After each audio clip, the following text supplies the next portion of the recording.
Friends ನೋಡಿ, ಇಲ್ಲಿ ಒಬ್ಬರನ್ನ ತೋರಿಸ್ತೀನಿ. ಇವ್ರು ನಮ್ಮ ಮನೆ ಸದಸ್ಯ ಶೌರ್ಯ ಅಂತ. ಸೊ ನಾವೇ ನೋಡಿಕೊಂಡು ಸಾಕ್ತಾ ಇರೋದು, ಸ್ವಲ್ಪ ಚೆನ್ನಾಗಿದ್ದಾನೆ ಅಂತ, ಅದಕ್ಕೋಸ್ಕರ ಮನೇಲಿ ಇಟ್ಕೊಂಡು ಸಾಕ್ತಾ ಇದ್ವಿ. ಇವ್ರ ಅಮ್ಮ ಬಂದು ತೋರಿಸ್ತೀನಿ ನೋಡಿ, ಇಲ್ಲಿ ಪಕ್ಕದಲ್ಲಿ ಕೂತಿದ್ದಾರೆ, ಇವರೇ ಇವ್ರ ಅಮ್ಮ ನೋಡಿ. ಅದಕ್ಕೆ ಅವ್ನು ಅವ್ರ ಕಡೆನೇ ನೋಡ್ತಾ ಇದ್ದಾನೆ. ಇವಾಗ ಇವ್ನಿಗೆ ಸ್ನಾನ ಮಾಡಿಸ್ಬೇಕು, ಅದಕ್ಕೋಸ್ಕರ ಎತ್ಕೊ ಬಂದಿದ್ದೀನಿ. ಇವಾಗ ಇವ್ನಿಗೆ ಹೆಂಗ್ ಸ್ನಾನ ಮಾಡಿಸ್ತೀನಿ, ಹಾಗೆ ಇವನ್ನ ಹೆಂಗೆ ತಯಾರು ಮಾಡ್ತೀನಿ ಅಂತ ಇವಾಗ ತೋರಿಸ್ತೀನಿ ನೋಡಿ ನಿಮಗೆ. ನಮ್ಮ ಶೌರ್ಯನ ಹೆಂಗ್ ಸ್ನಾನ ಮಾಡ್ಸೋದಂತ ತಯಾರು ಮಾಡ್ತಾ ನೋಡಿ.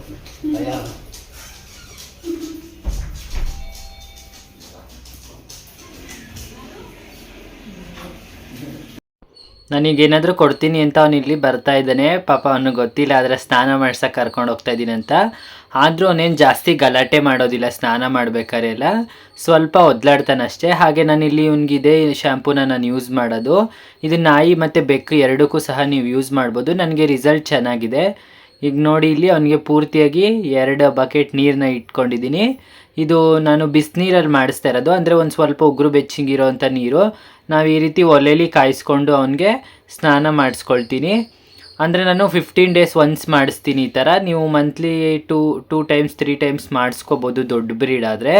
ಇವನಿಲ್ಲಿ ಸ್ಮಾಲ್ ಬ್ರೀಡ್ ಅಲ್ವಾ, ಸೊ ಅದಕ್ಕೋಸ್ಕರ ನಾನು ಇವನಿಗೆ 2 ಟೈಮ್ಸ್ ಮಾಡಿಸ್ತೀನಿ. ಹಾಗೆ ಇವನು ಮನೆ ಒಳಗಡೆನೇ ಇರ್ತಾನಲ್ವ, ಅಷ್ಟಾಗಿ ಏನು ಜಾಸ್ತಿ ಗಲೀಜಾಗೋದಿಲ್ಲ.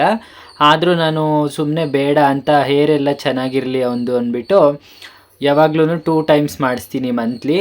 ಕೆಲವೊಂದು ಸಾರಿ 1 ಟೈಮೇ ಮಾಡಿಸೋದು ನಾನು. ಯಾಕೆ ಅಂದರೆ ನನಗೆ ಡಾಕ್ಟರೇ ಹೇಳಿರೋದು, ಜಾಸ್ತಿ ಏನು ಮಾಡಿಸೋ ಅವಶ್ಯಕತೆ ಇಲ್ಲ ನೀವು. ಒಂದು ಸ್ಮಾಲ್ ಕೋಟ್ ಆಗಿರೋದ್ರಿಂದ ಜಾಸ್ತಿ ಏನು ಮಾಡಿಸೋ ಅಂಥ ಅವಶ್ಯಕತೆ ಇಲ್ಲ. ಯಾಕಂದರೆ ಇದು ಡ್ಯಾಶೋನ್ ಬ್ರೀಡ್ ಅಲ್ವಾ, ನಿಮಗೆ ಅಷ್ಟಾಗಿ ಇವನೇನು ಜಾಸ್ತಿ ಗಲೀಜಾಗೋದಿಲ್ಲ.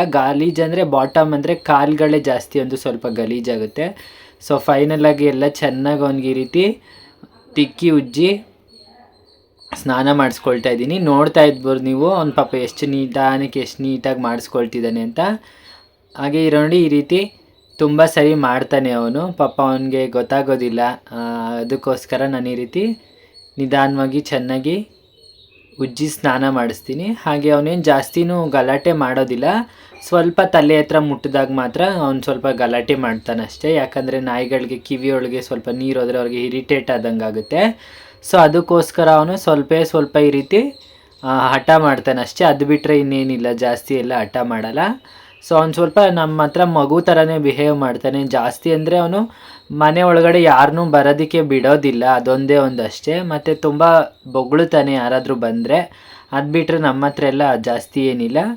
ಸೊ ನಾನು ಇವಾಗ ಫೈನಲಾಗಿ ಎಲ್ಲ ನೀರೆಲ್ಲ ಹಾಕಿ ಅವನಿಗೆ ಚೆನ್ನಾಗಿ ಸ್ನಾನ ಮಾಡಿಸ್ಕೊಂಡೆ.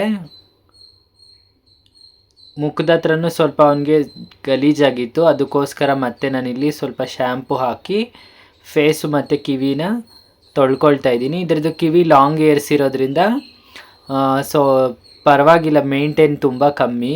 ಹಾಗೆ ಬೇರೆ ಬ್ರೀಡ್ಗಳಿಗೆ ಹೋಲಿಸ್ಕೊಂಡ್ರೆ ಡ್ಯಾಶೋಂಡ್ ಈಸ್ ಬೆಟರ್ ಅಂದ್ಕೊಳ್ತೀನಿ ನನ್ನ ಪ್ರಕಾರ. ತುಂಬ ಅಂದರೆ ತುಂಬಾ ಕಮ್ಮಿ ಮೇಂಟೆನೆನ್ಸು.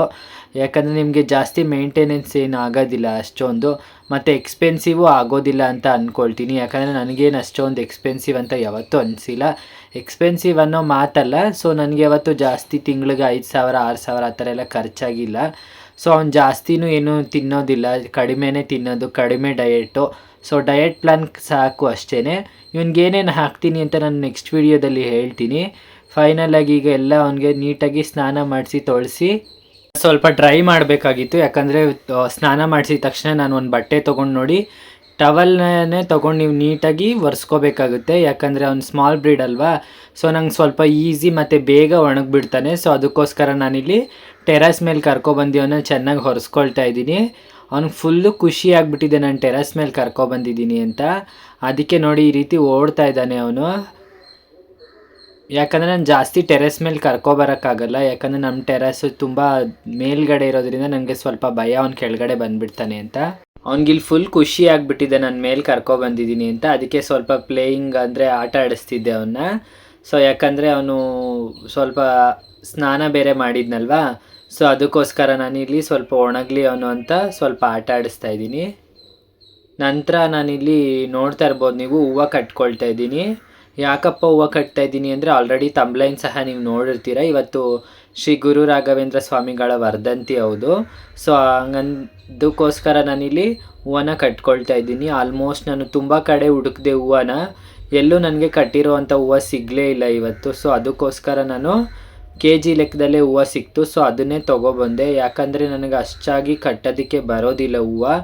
ಸೊ ಸ್ವಲ್ಪ ಬರುತ್ತೆ. ಇದು ನಾನು ಒಂದು 5-6 ಸರಿ ಕಟ್ಟಿದ್ದೀನಿ ಅಷ್ಟೇ. ಹೂವು ಕಟ್ತಾರಲ್ವ ರೋಡ್ ಸೈಡು, ಅವ್ರನ್ನ ನೋಡಿಕೊಂಡು ಸ್ವಲ್ಪ ಕಲ್ತಿದ್ದೀನಿ ಅಷ್ಟೇ. ಫುಲ್ಲು ಪರ್ಫೆಕ್ಟಾಗಿ ಬರೋದಿಲ್ಲ, ಯಾಕಂದರೆ ಎಮರ್ಜೆನ್ಸಿ ಟೈಮಲ್ಲಿ ನಾನೇ ಈ ರೀತಿ ಕಟ್ಕೋಬೇಕಾಗುತ್ತೆ. ಸೊ ಪೂಜೆ ಬೇರೆ ನಾನು ಮಾಡಬೇಕಾಗಿತ್ತು. ಸೊ ಅದಕ್ಕೋಸ್ಕರ ನಾನು ಹೂವು ತುಂಬ ಹುಡುಕಿದೆ, ನನಗೆ ಸಿಗಲಿಲ್ಲ. ಸೊ ಇನ್ನೇನು ಮಾಡೋಕ್ಕಾಗುತ್ತೆ ಫೈನಲಾಗಿ ಅಂದ್ಬಿಟ್ಟು ನಾನು ಬಿಡಿ ಹೂವನ್ನೇ ತೊಗೊಬರ್ಬೇಕಾಯಿತು. ಸೊ ಅದಕ್ಕೋಸ್ಕರ ಹೂವನ್ನ ನೋಡಿ ಈ ರೀತಿ ನಿಧಾನವಾಗಿ ಕಟ್ಕೊಳ್ತಾ ಇದ್ದೀನಿ. ಎಷ್ಟು ನೀಟಾಗಿ ಕಟ್ಟಿದ್ದೀನಿ ಅಂತ ನನಗಂತೂ ಗೊತ್ತಿಲ್ಲ. ಸೊ ತೋರಿಸ್ತೀನಿ ನಿಮಗೆ ಎಷ್ಟು ನೀಟಾಗಿ ಕಟ್ಟಿದ್ದೀನಿ ಅಂತ. ನಿಮಗೆ ಚೆನ್ನಾಗಿ ಕಟ್ಟಿದ್ದೀನಿ ಅಂತ ಇಷ್ಟ ಆದರೆ ದಯವಿಟ್ಟು ಒಂದು ಕಮೆಂಟ್ನ ಹಾಕಿ. ನೋಡಿ ಈ ರೀತಿ ಕಟ್ಕೊಂಡಿದ್ದೀನಿ.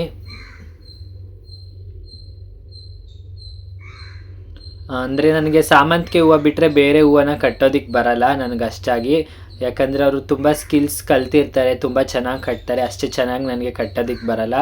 ಸೊ ಮನೇಲಲ್ವ ನಮ್ಗೆ ಹೆಂಗೆ ಬೇಕು ಹಂಗೆ ಕಟ್ಕೊಳ್ತೀವಿ.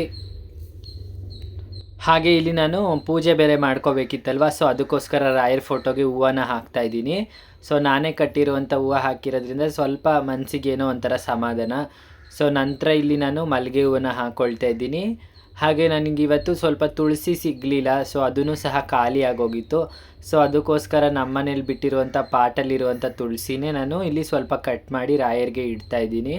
ಹಾಗೆ ನನಗೆ ಒಂದು ಖುಷಿಯಾಗಿದೆ ಏನಪ್ಪ ಅಂದರೆ ನನಗೆ ಇವತ್ತು ಕಮಲದ ಹೂವು ಸಿಕ್ತು. ಸೊ ಏನೋ ಗೊತ್ತಿಲ್ಲ, ನನಗೆ ಕಮಲದ ಹೂವು ಸಿಕ್ತು, ಅದು ಸಹ ನನಗೆ ತುಂಬ ಖುಷಿ ಆಯಿತು. ಸೊ ಅದಕ್ಕೋಸ್ಕರ ಒಂದು ತೊಗೊಬಂದೆ. ಸೊ ಫೈನಲಾಗಿ ಈ ರೀತಿ ರೆಡಿ ಮಾಡಿದೆ. ಹೂವೆಲ್ಲ ಇಟ್ಟು ರೆಡಿ ಮಾಡಾದ್ಮೇಲೆ ನಾನಿಲ್ಲಿ ರಾಯರ್ಗೆ ಪೂಜೆನ ಮಾಡ್ಕೋಬೇಕಾಗಿತ್ತು. ಸೊ ಅದಕ್ಕೋಸ್ಕರ ಇಲ್ಲಿ ಪೂಜೆ ಮಾಡ್ತಾಯಿದ್ದೀನಿ. ಪೂಜೆ ಆದ ನಂತರ ನಾನು ರಾಯರ ಮಠಕ್ಕೆ ಹೋಗಬೇಕಾಗಿತ್ತು, ವರ್ಧಂತಿ ಇದೆ ಅಲ್ವಾ. ಸೊ ಅದಕ್ಕೋಸ್ಕರ ರಾಯರ ದರ್ಶನ ಮಾಡೋದು ನನಗೆ ತುಂಬ ಅಂದರೆ ತುಂಬಾ ಮುಖ್ಯ ಇವತ್ತು. ಸೊ ಅದಕ್ಕೋಸ್ಕರ ಫೈನಲಿ ನಾನು ಹೊರಟೆ ರಾಘವೇಂದ್ರ ಸ್ವಾಮಿಗಳ ಮಠಕ್ಕೆ. ಪ್ರೀವಿಯಸ್ ವಿಡಿಯೋದಲ್ಲಿ ನಾನು ಇದು ಎಲ್ಲಿ ಲೊಕೇಟ್ ಆಗಿದೆ ಅಂತ ಹೇಳಿದ್ದೆ. ಇದು ಬಂದು nearby Devegowda petrol Banashankari second ಸ್ಟೇಜಲ್ಲಿ ಲೊಕೇಟೆಡ್ ಆಗಿದೆ.